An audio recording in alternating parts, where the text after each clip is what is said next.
Hello and welcome to HR Simplified, the podcast where we decode human resources for the new age professional.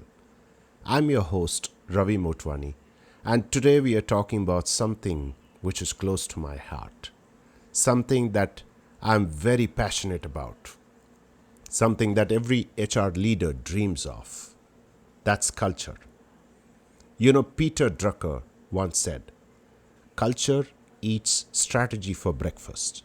And he was right. Because while strategy tells you what to do, culture decides how people show up every day to how they actually do it. Now, do you like storytelling? Well, I love narrating stories. So here's one. A few years ago, a fast growing tech company was struggling with high attrition. Now, they had great salaries, best in market, flexible work policies. They even had free lunches in office. Yet, people kept leaving. Now, when the HR team they dug deeper, they found the issue wasn't benefits. It wasn't the workload. It wasn't even the salaries. It was the culture. People didn't feel heard.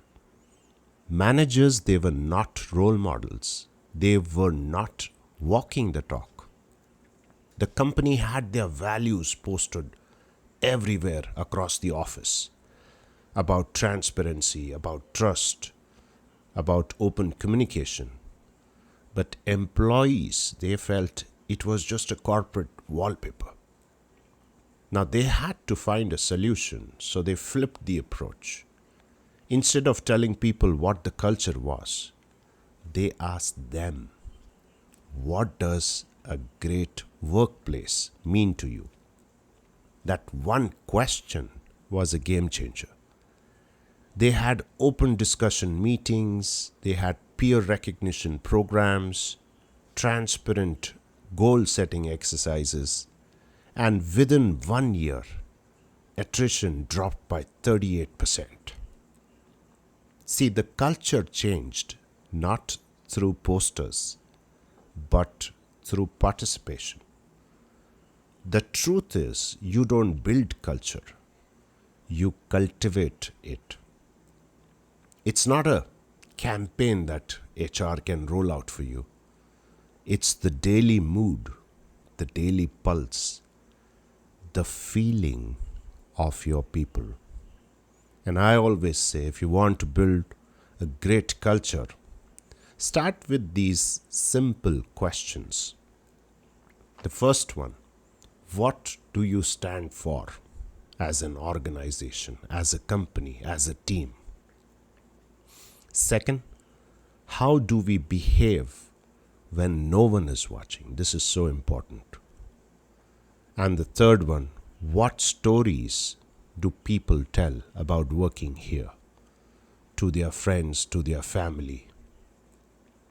See, culture isn't defined in your policy documents. It's shaped in the small, quiet moments.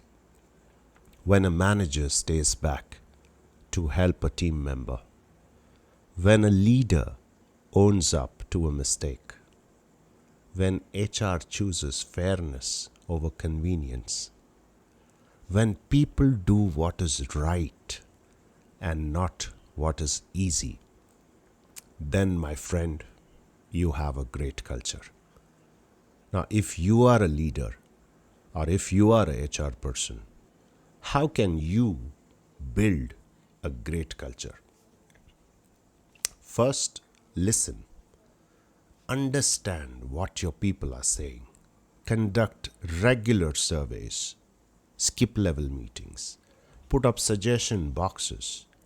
Show people that their voices matter, that their opinions count. Second, hire for values, not just skills. Now, skills can be taught, right? But values can't.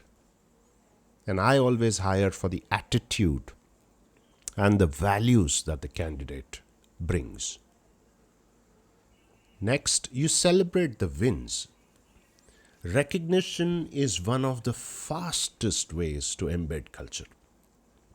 Appreciate your people for going that extra mile. Make them feel special. And this one is so important.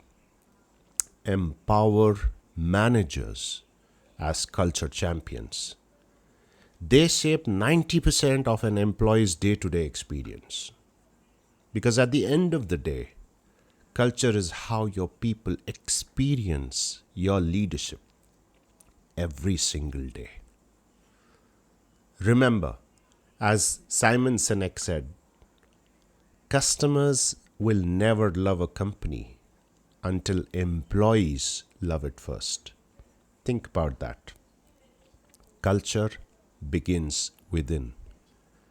So, as you head into the next week, ask yourself, what story does our culture tell? Is it inspiring people to stay, to grow, and to give their best? Because culture isn't built by what we write, it's built by what we repeat. I hope you enjoyed listening to this episode.